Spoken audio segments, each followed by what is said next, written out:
La primera pregunta sería sobre este asunto del amparo que se puso nuevamente contra el Tren Maya por continuar la construcción. La Fonatur ha dicho que no es solamente por el asunto de la pandemia. Quisiera saber cómo va a proceder, qué va a pasar, se van a suspender las obras, van a continuar. Según entiendo, el amparo fue para el tramo 1 de este ferrocarril.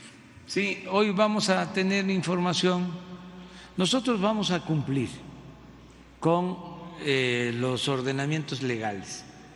Si una autoridad del Poder Judicial, un juez, un magistrado, nos ordena detener una obra,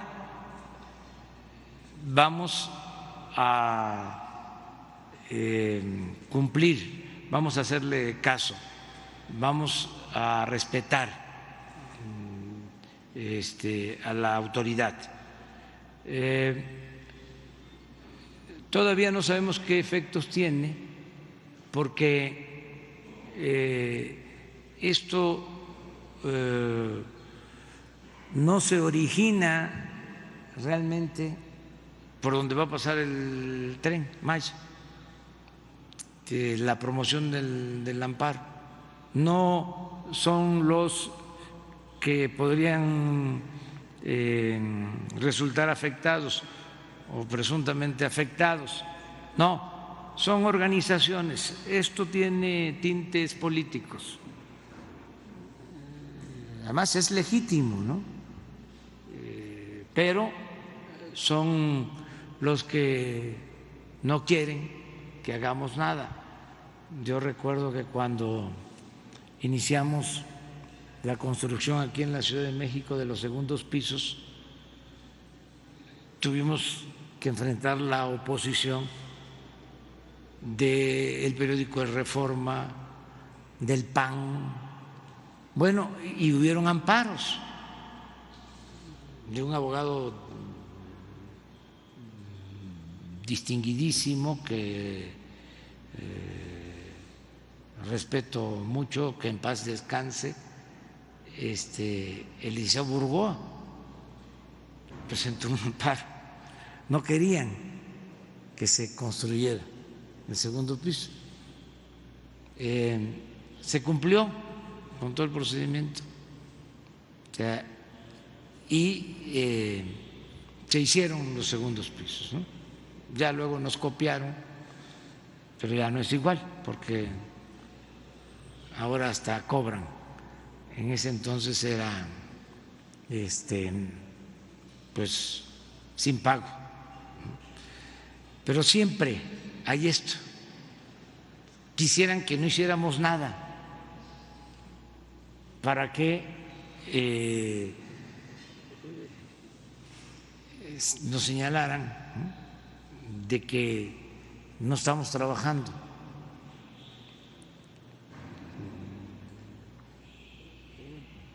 Así son estas cosas, ¿no? Pero no se detiene la obra porque no hay razón. O sea, ¿cómo procedería un amparo para una obra que se está haciendo, sí, en donde hay una vía de tren desde hace 80 años? No es hacer un trazo nuevo, es el ferrocarril del sureste. Vamos a imaginar que se está modernizando y que se le van a poner rieles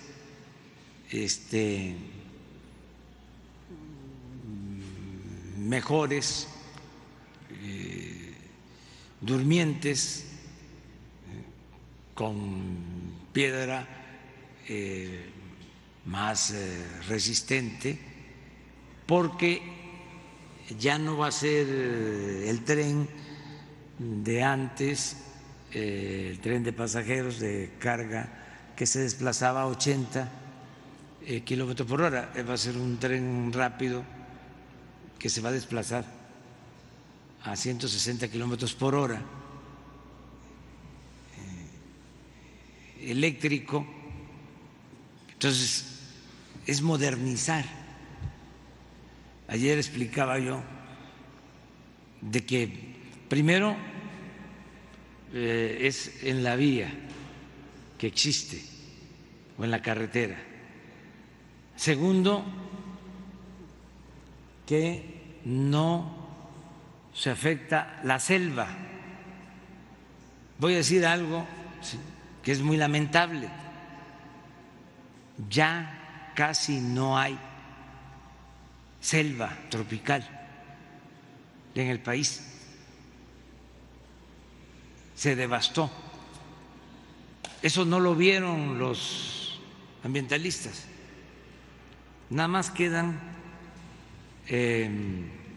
pequeñas áreas en las zonas arqueológicas, es donde hay selva. Lo más que existe, cuando se habla de selva, estamos hablando de sitios donde hay maderas preciosas, donde hay caoba, que es la reina de las maderas, donde hay cedros, variedad de árboles muy grandes, ceibas. Bueno, eso desgraciadamente ya no hay. Y son pocos los sitios. Entonces lo que hay es monte alto y acahuales. Entonces, el que no tiene una idea de esto piensa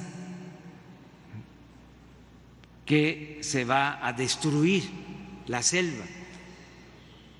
Yo les decía que hasta mi hijo me cuestionó, le tuve que explicar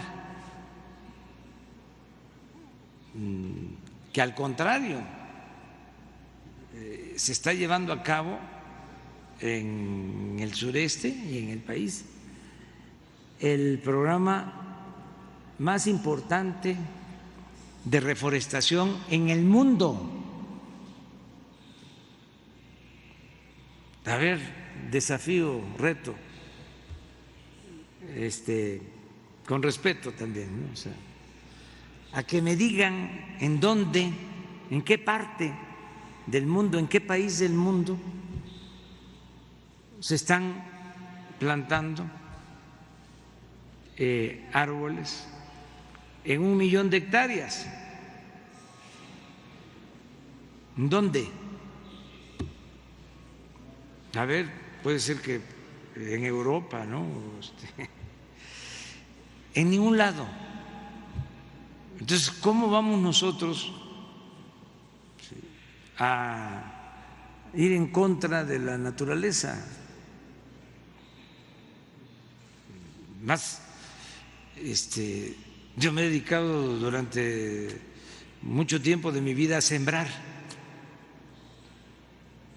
así como me da orgullo decir que he fundado muchas escuelas y centros de salud y hospitales, así puedo decir, he sembrado cientos, si no es que miles de árboles.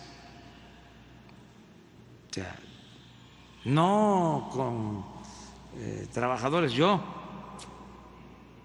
porque adoro a los árboles, los amo, son entrañables, hay árboles sagrados, por ejemplo, una ceiba.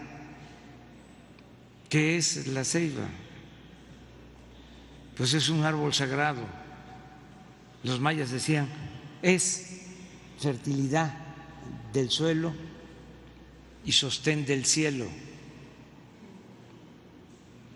Y así todos los árboles tienen una historia. Por ejemplo, durante la colonia, el árbol más demandado por Europa era el palo de tinto o palo de Campeche. Por eso hasta había piratería. Se llevaban ese árbol que se da en las partes bajas porque servía para darle colorido a las telas antes de que se inventaran las pinturas artificiales. Entonces se llevaban en barcos a Europa el palo de tinto para la industria textil. Era tan importante que para que los barcos vinieran por ese árbol y no vinieran vacíos,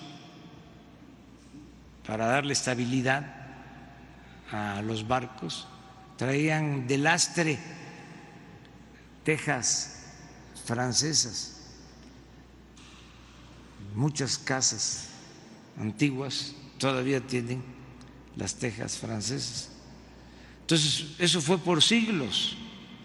Entonces, estamos ahora sembrando tinto y caoba y cedro